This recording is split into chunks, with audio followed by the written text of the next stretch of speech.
जय श्री सद्गुरु देवाय नमः। जय श्री गणपति देवाय नमः। ओम नमो भगवते वासुदेवाय नमः। श्रीमद् भागवत महापुराण छठा स्कंद 12वां अध्याय वक्रासुर का वध। श्री सुखदेव जी कहते हैं, राजन, वक्रासुर रणभूमि में अपना शरीर छोड़ना चाहता था, क्योंकि उसके विचार से इंद्र पर विजय प्राप्त करके स्वर्ग पाने की अपेक्षा मरकर भगवान को प्राप्त करना श्रेष्ठ था। इसलिए जैसे प्रलयकालीन जल में कटभासुर भगवान विष्णु पर चोट करने के लिए दौड़ा था, वैसा ही वह भी त्रिशूल उठाकर इंद्र पर टूट पड़ा।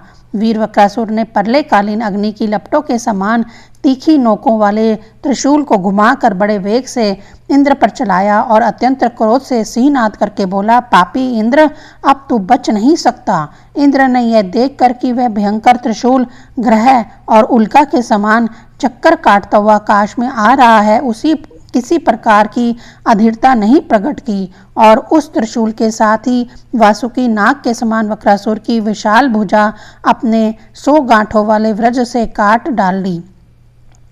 एक बाँह कट जाने पर वक्रासुर को बड़ा क्रोध हुआ। उसने व्रजधारी इंद्र के पास जाकर उसकी थोड़ी में और गजराज ऐरावत पर पारिक से ऐसा प्रहार किया कि उनके हाथ से वह व्रज गिर पड़ा।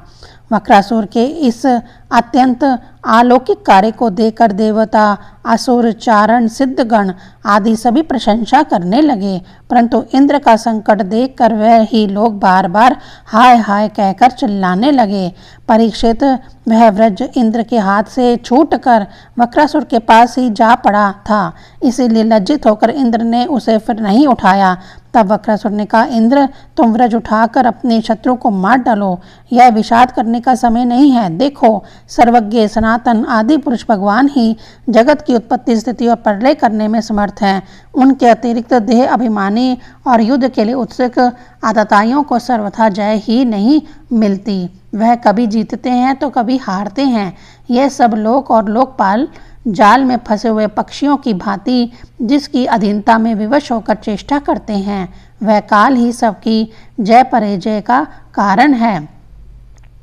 वही काल मनुष्यों के मनोबल, इंद्रिय बल, शरीर बल, प्राण, जीवन और मृत्यु के रूप में स्थित है। मनुष्य उसे ना जानकर जड़ शरीर को ही जय पराजय आदि का कारण समझता है।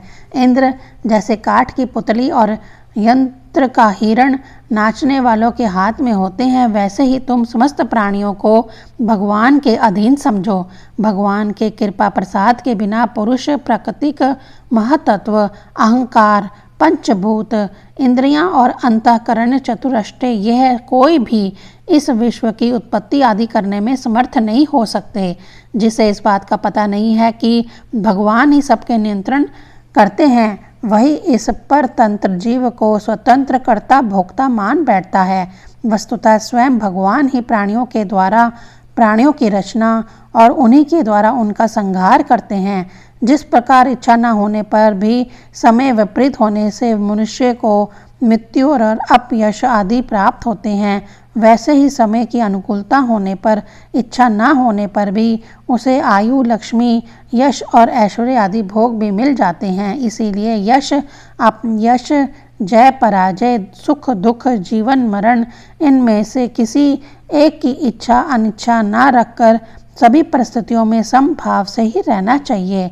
हर्ष शोक के वशीभूत नहीं होना चाहिए। सत्व, रज और तम, यह तीनों गुण प्रकृति के हैं, आत्मा के नहीं। अतः जो पुरुष आत्मा को उनका साक्षी मात्र जानता है, वह उनके गुण दोष से लिप्त नहीं होता। देवराज इंद्र, मुझे भी तो देखो, तुमने मेरा हाथ और शस्त्र काट कर एक प्रकार से मुझे परास्त कर दिया है, फिर भी मैं तुम्हारे प्राण लेने के लिए यथाशक्ति प्रयत्न कर ही रहा हूँ। यह युद्ध क्या है? एक जुए का खेल। इसमें प्राण की बाजी लगती है, बाणों के पासे डाले जाते हैं और वाहन ही चौसर है। इसमें पहले से यह बात नहीं मालूम होती कि कौन जीतेगा और कौन हारेगा। श्री सुखदेव जी कहते हैं, परीक्षित, वक्रासुर के ये सत्य और निष्कपट वचन सुनकर इंद्र ने उनका आदर किया और अपना व्रज उठा लिया। इसके बाद बिना किसी प्रकार का आश्चर्य किए मुस्कुराते हुए वे कहने लगे।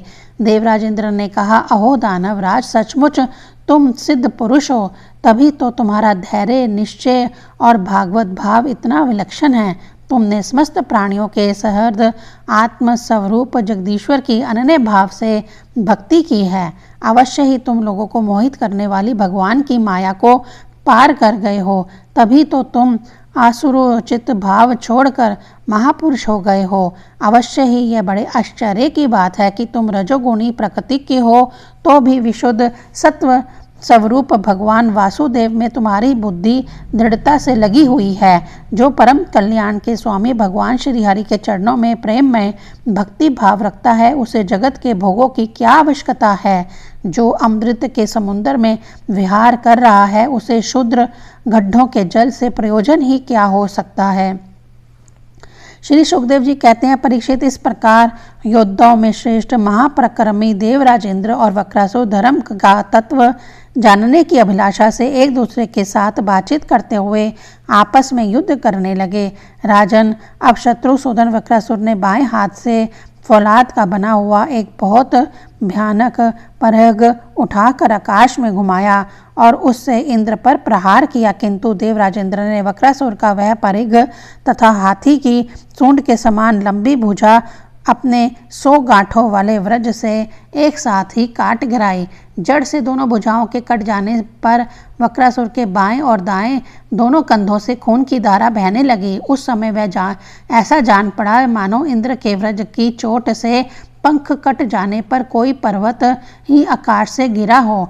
अब पैरों से चलने फिरने वाले पर्वतराज के समान अत्यंत दीर्घकाय वक्रासुर ने अपनी थोड़ी को धरती से और ऊपर के होंठ को स्वर्ग से लगाया तथा आकाश के समान गहरे मुख, सांप के समान भयावनी जीभ एवं मृत्यु के समान कराल दाढ़ों से मानो त्रिलोकी को निगलता, अपने पैरों की चोट से पृथ्वी को रौंदता और प्रबल वेग की पर्वतों को उल्टाता पलटाता वह इंद्र के पास आया और उन्हें उनके वाहन ऐरावत हाथी के सहित इस प्रकार लील गया जैसे कोई परम पराक्रमी और अत्यंत बलवान अजगर हाथी को निगल जाए। प्रजापतियों और महर्षियों के साथ देवताओं ने जब देखा कि वक्रासुर इंद्र को निगल गया, तब तो वह अत्यंत दुखी हो गए तथा हाय हाय बड़ा अनर्थ हो गया यूं कहकर विलाप करने लगे।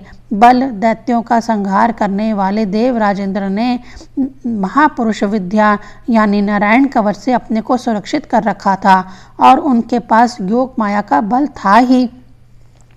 इसीलिए वक्रासुर के निगल जान लेने पर उसके पेट में पहुंचकर भी वह मरे नहीं। उन्होंने अपनी वज्र से उसकी कोख फाड़ डाली और उसके पेट से निकलकर बड़े वेग से उसका पर्वत शिखर के समान ऊंचा सिर काट डाला। सूर्य आदि ग्रहों की उत्तरायण दक्षिणायन रूप गति में जितना समय लगता है, उतने दिनों में अर्थात 1 वर्ष में वक्र का योग उपस्थित होने पर घूमते हुए उस तीव्र वेगशाली वज्र ने उसकी गर्दन को सब ओर से काट कर भूमि पर गिरा दिया। उस समय आकाश में दुदुम्बियां बजने लगी। महर्षियों के साथ गंधर्व, सिद्ध आदि वक्र घाती इंद्र का पराक्रम सूचित करने वाले मंत्रों से उनकी स्तुति करके बड़े आनंद के साथ उन पर पुष्पों की वर्षा करने लगे।